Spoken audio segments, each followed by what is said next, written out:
पीछे रहना सब। क्यों नहीं होती? चक्कर है भाई, चक्कर है। नियम शासन पर चर्चा क्यों नहीं होती? चक्कर है भाई, चक्कर है। शासन पर चर्चा रुक जाओ भाई।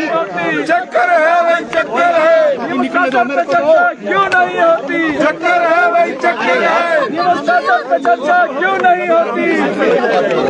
पीछे करो थोड़ा भैया, पीछे करो यार, पीछे पीछे आ रहे आप आगे मत आओ। हम पीछे हो रहे हैं, आप आगे मत आओ। क्यों नहीं होती? चक्कर है भाई, चक्कर है। चर्चा क्यों नहीं होती? चक्कर है भाई, चक्कर है। चर्चा क्यों नहीं होती? चक्कर है भाई, चक्कर है। अजीत ठीक है। हाँ जी, डाउन रखो यार माइक।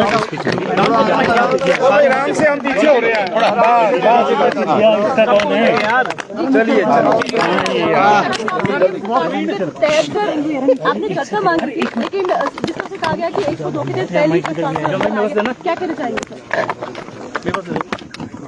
आज विधानसभा का इनको डाउन करो यार। मॉनसून का ये पहला सत्र है ठीक है जी, रात करो। और इस पहले सत्र में पहले दिन हमने हिमाचल प्रदेश में बारिश और बरसात के कारण जो त्रासदी हुई है उस पर नियम 67 के अंतर्गत चर्चा मांगी है।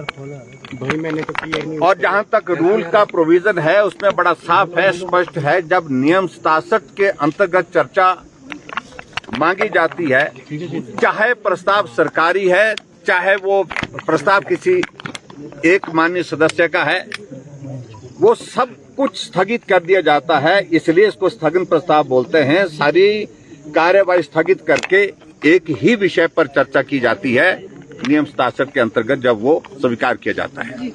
लेकिन मुझे मालूम था कि सरकार की ओर से पहले ही ये मन बना लिया था हमने कि हमने नियम 67 के अंतर्गत चर्चा की अनुमति नहीं देनी है, और इसीलिए पहले ही मुख्यमंत्री ने जो प्रस्ताव लाया है उस प्रस्ताव को लाने के पीछे मंशा एक अलग तरह की थी, और हमारी मंशा बड़ी साफ थी, जिसमें राजनीति नहीं, जिसमें हिमाचल प्रदेश का हर व्यक्ति का भाव है कि इस वक्त सत्र शुरू हो रहा तो हमारा घर चला गया है, हमारा परिवार का सदस्य चला गया है, कहीं तो आवाज वो हमारी उठाई जाएगी सरकार के सामने, और ये जिम्मेवारी विपक्ष के नाते हम निभाने की कोशिश विधानसभा के अंदर कर रहे हैं।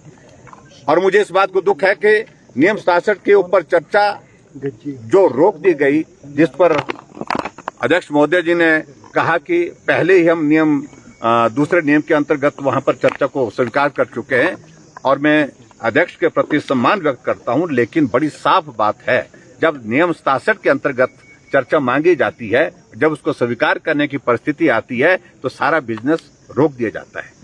और आज की आवश्यकता है कि आपदा पर चर्चा हो और राजनीति से हट करके हो, और उसमें हिमाचल प्रदेश में कितने लोगों की पीड़ा है इस बात को अच्छी तरह से समझते हैं, क्योंकि सदी की सबसे बड़ी त्रासदी के दौर में से हिमाचल गुजर रहा है।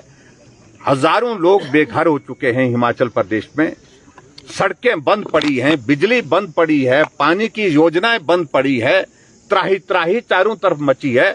तो इस सदन में सारा काम रोक करके नियम 67 के अंतर्गत ये चर्चा होनी बहुत वाजिब थी और ये बहुत आवश्यक थी। और मैं समझता हूं कि जिस प्रकार से इस चर्चा को सरकार की ओर से लाने की कोशिश की है, उसमें एक ही चीज, क्योंकि प्रदेश सरकार अपने आप कुछ नहीं करना चाहती है, सारा ठीकरा केंद्र सरकार के ऊपर फोड़ना चाहती है, और केंद्र सरकार राष्ट्रीय आपदा घोषित करे, ये उनकी मंशा है। इस सारी बात को लेकर के उन्होंने इस सदन में इस चर्चा को लाने की बात कही है। केंद्र मदद कर रहा है, केंद्र लगातार सहयोग दे रहा है, और आज तक के इतिहास में हिमाचल प्रदेश को केंद्र की ओर से सबसे ज्यादा मदद मिली है, ये मैं बड़ा साफ कहना चाहता हूं। इसलिए आवश्यकता तो ये थी, जो लोगों का दर्द है उसका हम जिक्र करें। सभी माननीय सदस्य यहां जिक्र करना चाहते हैं कि मेरे विधानसभा क्षेत्र में ये नुकसान हुआ, मेरे विधानसभा क्षेत्र में इतने लोगों की जिंदगी चले गई, इतने मवेशियों की जिंदगी चले गई, और ऐसे में उस चर्चा को रोकना मैं समझता हूं बहुत ही दुर्भाग्यपूर्ण है।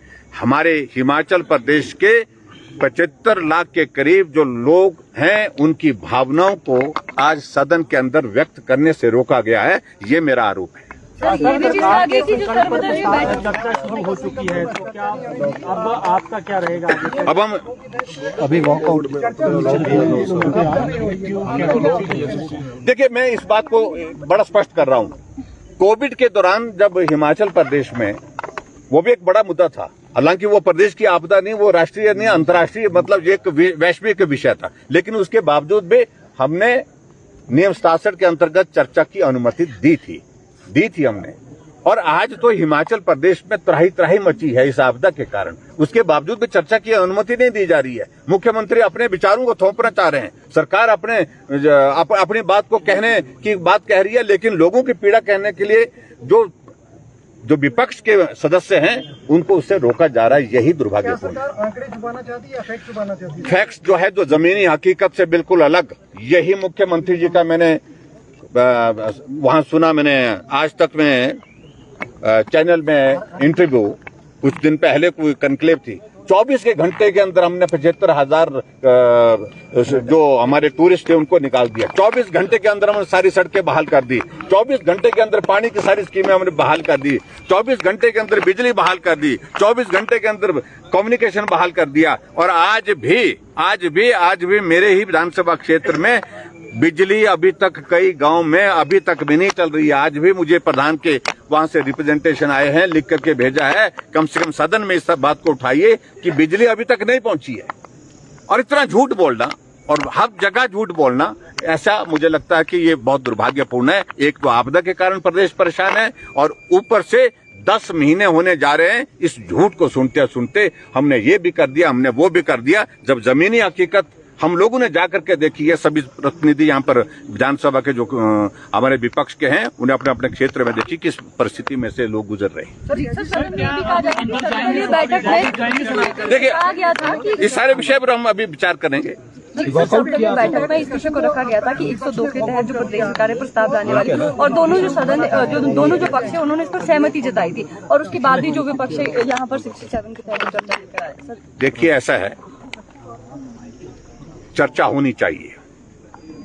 इस बात को लेकर के सहमति एक बात है, लेकिन चर्चा इस रूप में होनी चाहिए। तो इस तौर पर सहमति कोई नहीं थी पहले भी।